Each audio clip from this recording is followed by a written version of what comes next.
بعثت عمومی کا آغاز آپ نے کیا کیا؟ یہ بھی صلح حدیبیہ کے فوراً بعد سن 6 ذی قعدہ صلح حدیبیہ ہے، سن 6 ہی کے آخر میں آپ نے بیرون عرب دعوتی خطوط اور سفیروں کی ترسیل کا آغاز کر دیا۔ سن 6 کے آخر میں تو ذی قعدہ کے بعد ذی الحجہ ایک ہی مہینہ رہ گیا نا، تو اس میں تو صرف نجاشی کی طرف بھیجا گیا، چونکہ وہ جو ایمان لائے تھے نجاشی، حضرت نجاشی جن کا کہ تابعین میں شمار ہے، ان کا انتقال ہو گیا تھا۔ اب جو بھی تھا وہاں بادشاہ وہ عیسائی تھا، اس پہلا خط آپ نے اس کو بھیجا۔ پھر یکم محرم سن 7 سے آپ نے جو خطوط اور سفیر بھیجنے شروع کیے، تو نوٹ کرتے جائیے، قیصر روم ہرقلیس، ہرقل اعظم، یحییٰ کلبی رضی اللہ تعالیٰ عنہ بھیجے گئے آپ کا نامہ مبارک لے کر۔ خسرو پرویز، اس کی طرف عبداللہ ابن حذافہ سہمی رضی اللہ تعالیٰ عنہ، یہ بھیجے گئے خط لے کر۔ مقوقس شاہ مصر،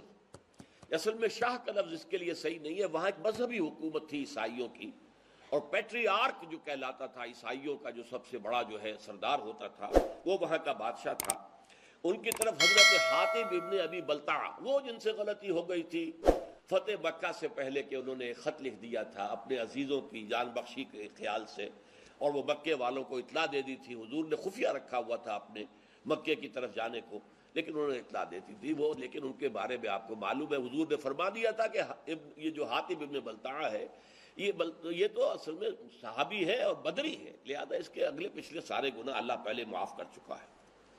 شاہ عمان کی طرف بھیجے گئے عمرو بن العاص رضی اللہ تعالی عنہ۔ اچھا، اب جو خاص طور پر جہاں سے کہ اب کشمکش شروع ہوئی ہے وہ ہے کہ شام سے متصل جو قبائل تھے عیسائی تھے، تو عرب قبائل یہ عیسائی تھے، کیونکہ رومن امپائر کے تحت رہے تھے، اس کے تحت انہوں نے عیسائیت قبول کر لی تھی۔ وہاں ایک دعوتی وفد بھیجا گیا، چونکہ کوئی ایک بادشاہ نہیں تھا، مختلف قبائل تھے۔ 15 افراد جو ہے اس میں شہید کر دیے گئے، صرف کعب بن عبیر غفاری بچ کر آئے ہیں وہاں سے، باقی وہ شہید کر دیے گئے۔ اب یہ چونکہ سلطنت روما کے تحت تھے، تو گویا کہ اب جو چھیڑ چھاڑ کا معاملہ شروع ہوا وہ سلطنت روما سے ہوا، اور یہ اس کو میں نے اپنے نوٹس میں لکھا، میں دیکھ رہا تھا کہ آئرنی آف دی فیٹ یہ ہے کہ وہ رومی عیسائی جن کی شکست پر مسلمان بہت دل شکستہ ہوئے تھے، دل گرفتہ ہوئے تھے، جبکہ ایرانیوں نے شکست فاش دی تھی ہرقلیس کو، اور جن کی فتح جب ہوئی ہے یوم بدر کے وقت ہی ہوئی ہے، تو مسلمانوں نے جشن منایا تھا، اس لیے کہ ظاہر بات ہے کہ ایرانی آتش پرست تھے، مشرکوں سے قرب رکھتے تھے، اور یہ عیسائی تھے حضرت عیسیٰ کے ماننے والے، تو مسلمانوں سے قرب رکھتے تھے۔ تو بدقسمتی جس کو میں کہہ رہا ہوں، اگرچہ یہ لفظ ہمیں استعمال نہیں کرنا چاہیے، ہر شے اللہ تعالیٰ کی حکمت کے تحت ہوتی ہے، البتہ آئرنی آف فیٹ جو ہے وہ لفظ مناسب ہے اس کے لیے کہ پہلا تصادم جو ہوا حضور کا صلی اللہ علیہ وسلم وہ ہرقلیس کے ساتھ ہوا، کہ 15 صحابہ شہید کر دیے ان قبائل نے کہ جو اس کے تابع تھے، اور خاص طور پر رئیس بصرہ شرحبیل بن عمرو غسانی، یہ بھی عرب تھا لیکن یہ بھی عیسائی تھا، باج گزار تھا، یہ بادشاہ کی شکل میں تھا، اور یہ باج گزار تھا رومی جو ایمپرر تھا اس کا۔ اس کی طرف بھیجے گئے تھے ایلچی کی حیثیت سے حارث ابن عمیر رضی اللہ تعالی عنہ، حارث ابن عمیر ازدی، اس نے ان کو بھی شہید کر دیا۔ گویا کہ آپ کے 16 سفیر جو ہیں ان علاقوں میں شہید کر دیے گئے کہ جن علاقوں میں عیسائی آباد تھے، اور نمبر 2 یہ کہ جو ہرقل کے تابع تھے۔ یہ صورتحال ہوئی جس پر کہ پہلا رد عمل حضور کی طرف سے ہوا غزوہ موتا۔ اسے غزوہ کہتے ہیں، اگرچہ عام طور پر خیال یہ کہ غزوہ اسی کو کہتے ہیں جس میں حضور بھی شریک ہوئے ہوں، حضور اس میں شریک نہیں ہوئے، لیکن ظاہر بات ہے سفیر کا جو قتل ہوتا ہے وہ اعلان جنگ ہوتا ہے۔ اب گویا کہ شام کے ان عیسائیوں کی طرف سے اعلان جنگ ہو گیا، تو حضور نے ایک لشکر تیار کیا 3000 افراد پر مشتمل صحابہ کرام کا، اور اس میں گویا کہ آپ کو پہلے سے معلوم تھا کہ کیا حالات پیش آئیں گے۔ آپ نے 3 جو ہیں سپہ سالاروں کا اعلان کر دیا کہ پہلے زید ابن حارثہ ہوں گے رضی اللہ تعالیٰ عنہ، اگر وہ شہید ہو جائیں تو جعفر ابن ابی طالب جو حضور کے چچا زاد بھائی ہیں، حضرت علی کے بڑے بھائی جعفر ابن ابی طالب، اور اگر وہ بھی شہید ہو جائیں تو عبداللہ ابن رواحہ، یہ انصاری ہے رضی اللہ تعالیٰ عنہ۔ یہ 3 کا آپ نے نام لے کر تعین کر دیا۔ اب وہاں کیا ہوا، جب یہ 3000 کا لشکر جو ہے یہ حدود شام میں داخل ہوا تو معلوم ہوا کہ وہاں تو تیار ہے ایک لشکر 1,00,000 یا 2,00,000 پر، زیادہ روایات 2,00,000 کی، مقابلے کے لیے تیار ہے۔ اب انہوں نے مشورہ کیا کہ یہ ہم 3,000 ہیں، وہ 2,00,000 ہیں، فرض کیجئے 1,00,000 بھی ہوں تو کہاں 3,000 کہاں 1,00,000، کہاں 3,000 کہاں 2,00,000۔ لیکن سب لوگوں کا کہنا یہ تھا، حضرت زید ابن حارثہ نے جب مشاورت منعقد کی کہ ہمیں تو شہادت چاہیے، ہمیں فتح شکست سے کوئی غرض ہی نہیں، فیصلہ وہ مقابلہ کریں گے۔ لیکن مقابلہ تو کیا، بہرحال آخر کچھ نہ کچھ تو دنیا میں ریشو پروپورشن کا معاملہ ہوتا ہے نا، طاقت کا عدم توازن، لہذا وہاں صورتحال بہت مخدوش ہو گئی۔ حضرت زید ابن حارثہ شہید ہو گئے، حضور نے مدینے میں اعلان کر دیا زید شہید ہو گئے، اب کمان سنبھال لی ہے جعفر ابن ابی طالب نے، وہ بھی شہید ہو گئے، حضور نے اس کا بھی اعلان کر دیا۔ پھر اس کے بعد عبداللہ ابن رواحہ وہ بھی شہید ہو گئے، جن 3 کا نام حضور نے لیا تھا تینوں شہید ہو گئے۔ اب حضرت خالد ابن ولید نے، یہ میں کہنا بھول گیا کہ صلح حدیبیہ کے بعد جو اندرون ملک عرب حضور کی دعوتی سرگرمیاں ایک دم تیز ہو گئی تھی، اس کا نتیجہ یہ تھا کہ خالد ابن ولید جو غزوہ احد میں عارضی شکست کے ذمہ دار تھے، اور عمرو ابن العاص جو سفیر بن کر گئے تھے قریش کے اور گئے تھے نجاشی کے پاس کہ ہمارے بھگوڑے یہ آ گئے ہیں مسلمان یہاں پر، یہ ہمارے غلام ہیں، انہیں واپس کرو، یہ دونوں ایمان لے آئے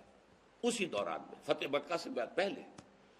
اور حضور نے فرمایا صحابہ سے کہ مکے نے اپنے جگر گوشے تمہارے قدموں میں ڈال دیے ہیں، یعنی یہ کوئی معمولی آدمی نہیں ہے،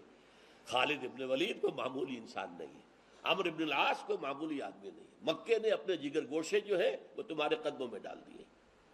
تو حضرت خالد ابن ولید رضی اللہ تعالی عنہ اب میدان میں آئے، انہوں نے خود کمان سنبھالی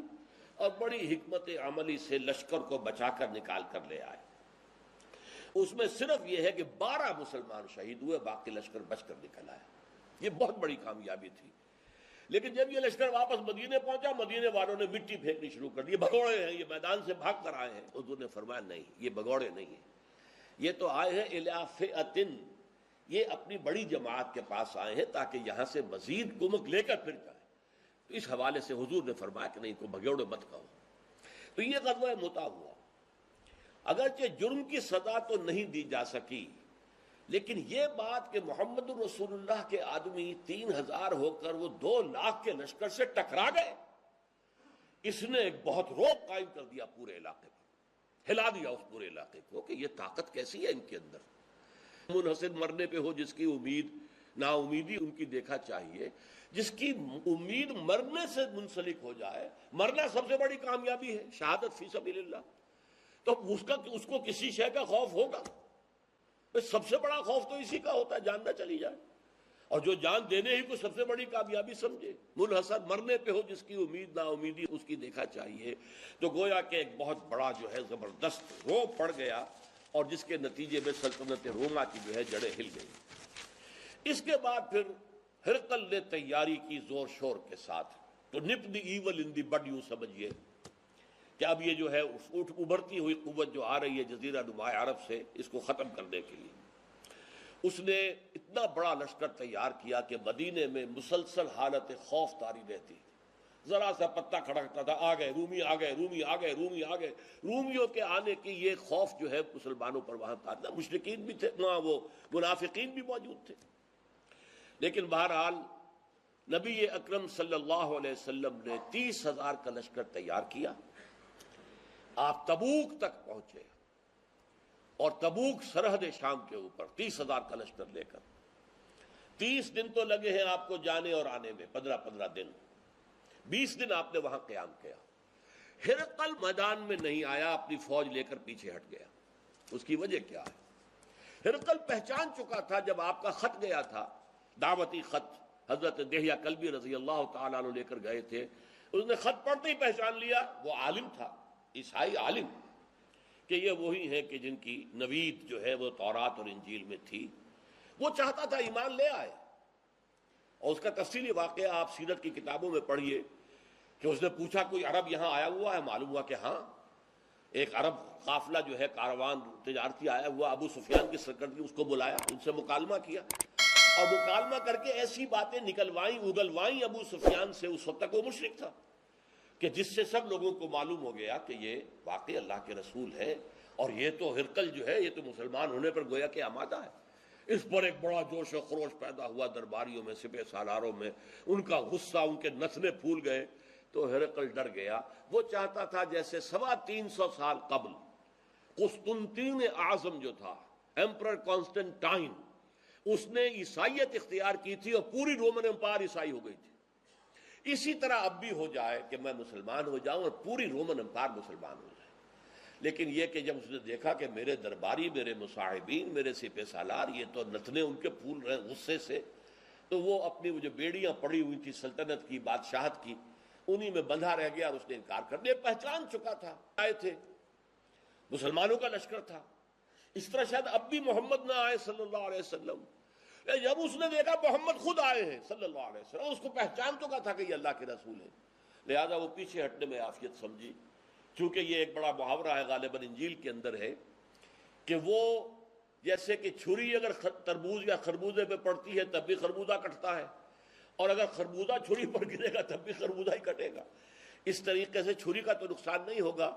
اللہ کا رسول جس سے ٹکرائے اس کے لیے شکست لازم ہے. اس لیے وہ پیچھے ہٹ گیا. حضور وہاں 20 دن قیام کر کے واپس تشریف لے آئے.